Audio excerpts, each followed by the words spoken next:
Olá pessoal, assunto de hoje, o luto no mercado financeiro. Priscila, mas do que você está falando? Vamos lá.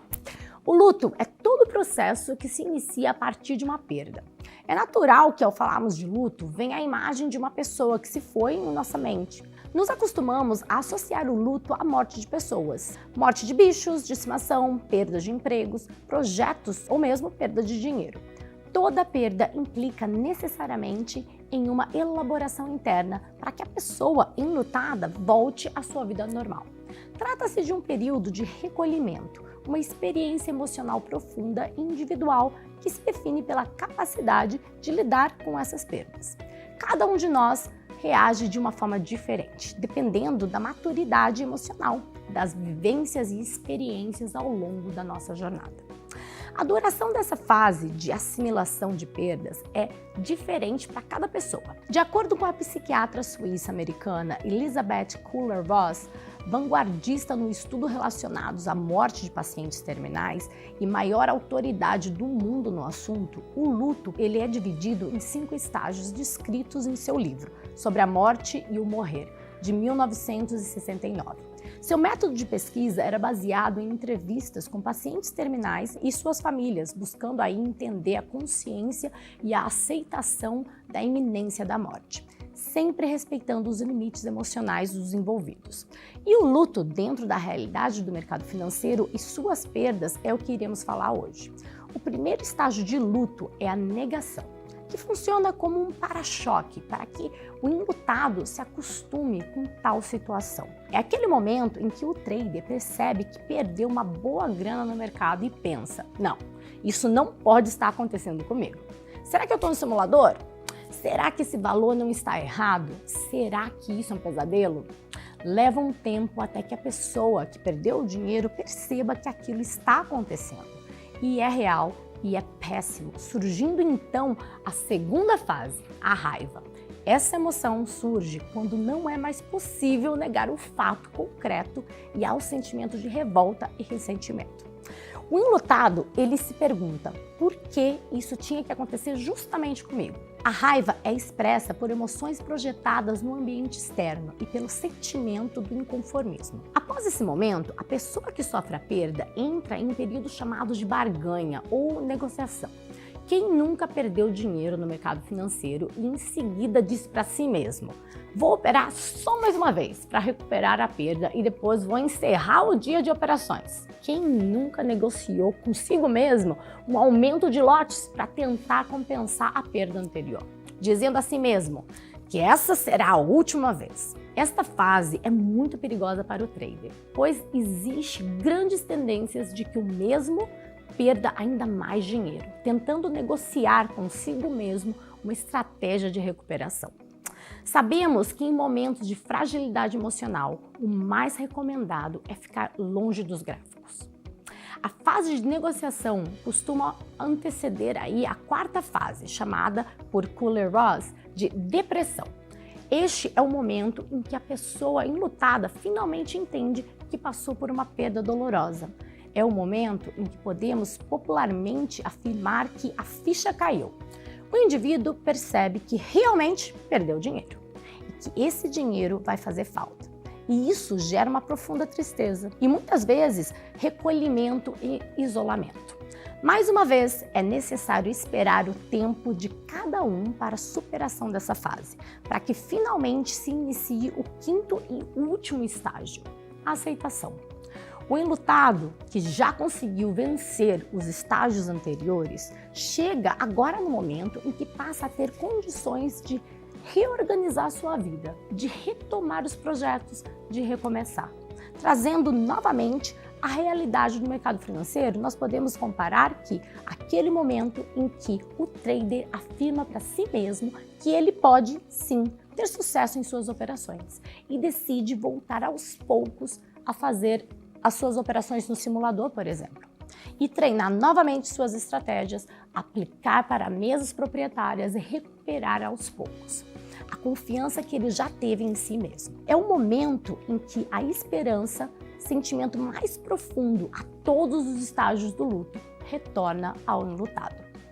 Ao contrário da crença popular, os 5 estágios do luto não ocorrem necessariamente em uma ordem específica. Passamos por esses estágios antes de alcançar, sim, a aceitação da perda, seja ela qual for. Mas cada indivíduo tem a sua própria trajetória e o seu próprio tempo interno. A chave para que esse processo aconteça é a compreensão de que não há uma regra e nem todos passarão pelos estágios nessa ordem. Porém, é essencial que se encerre esses estágios como guias no processo de luto, já que podem ajudar a entender e contextualizar o momento pelo qual estão passando. Superar o luto é fundamental, mas também é igualmente importante que a perda não seja reprimida. Do contrário, pode se manifestar posteriormente como algo em outro sintoma, ou até mesmo como uma doença. O luto não é considerado uma condição patológica, mas sim um processo natural de assimilação de perdas, que deve ser vivido e respeitado. É comum, por exemplo, que a pessoa que passa por uma grande perda mude temporariamente seu estilo de vida, perca o interesse no convívio social, prefira ficar mais calada, mais quieta, às vezes pode até ficar mais aérea e distraída. Sentimentos como entorpecimento, um estado assim de choque, perturbação, crises de choro e dor profunda, culpa, sensação de que poderia ter feito algo diferente para evitar a perda, desespero, hostilidade, raiva e a falta de interesse no mundo também pode acontecer. De qualquer maneira, é necessário que se perceba a real dimensão emocional da perda. Nossa condição humana pede, a nossa saúde mental exige e agradece. Entender a perda e os erros que se comete em qualquer contexto, em especial no mercado financeiro, como algo natural, que faz parte do jogo, é tão ou mais necessário do que celebrar os ganhos e vitórias no mundo dos investimentos. Então, como que eu consigo evitar e superar esse luto? Gerenciamento de risco, por exemplo. Todos nós fazemos gerenciamento de risco de forma instintiva, sem nem percebermos os motivos. Estamos gerenciando os riscos, por exemplo, quando colocamos o cinto de segurança no carro, quando utilizamos capacete andando de moto ou bicicleta, quando colocamos um tênis adequado para fazer uma corrida, ou até mesmo quando usamos óculos escuros em dias de sol.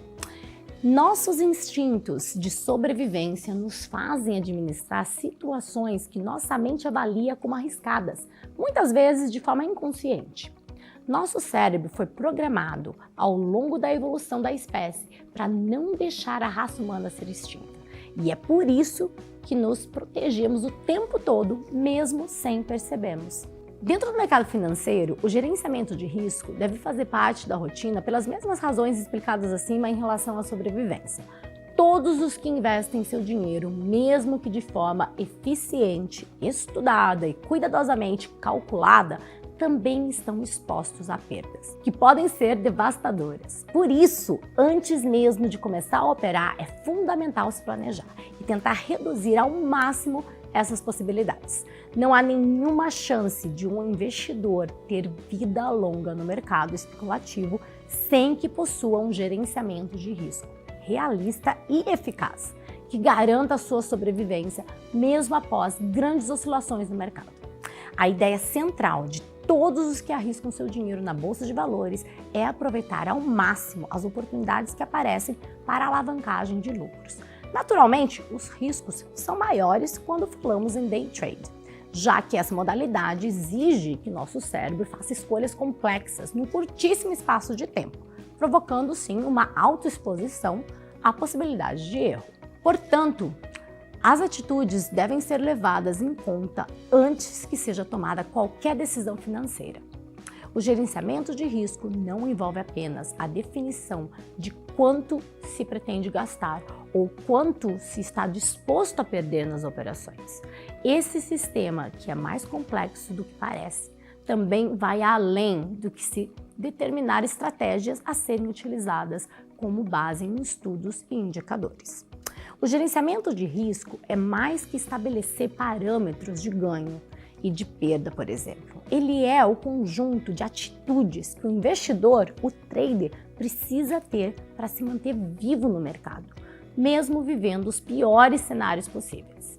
Esse conjunto de atitudes envolve disciplina, perseverança, determinação, coragem, resiliência, dedicação e muito autoconhecimento. Não se deve medir esforços para a construção de um sistema que é a base, o suporte de todos os que se expõem aos altos riscos. Afinal de contas, o gerenciamento de riscos serve exatamente para isso, para que o investidor não tire as mãos do volante, independentemente de estar dirigindo em uma estrada sem movimento algum, em linha reta ou em uma rodovia cheia de caminhões, curvas e buracos. Gostaram desse vídeo, galera? Deixa aqui a tua mensagem, o teu comentário, a tua pergunta, divide com aquele amigo trader que está precisando ouvir isso. Até o próximo vídeo.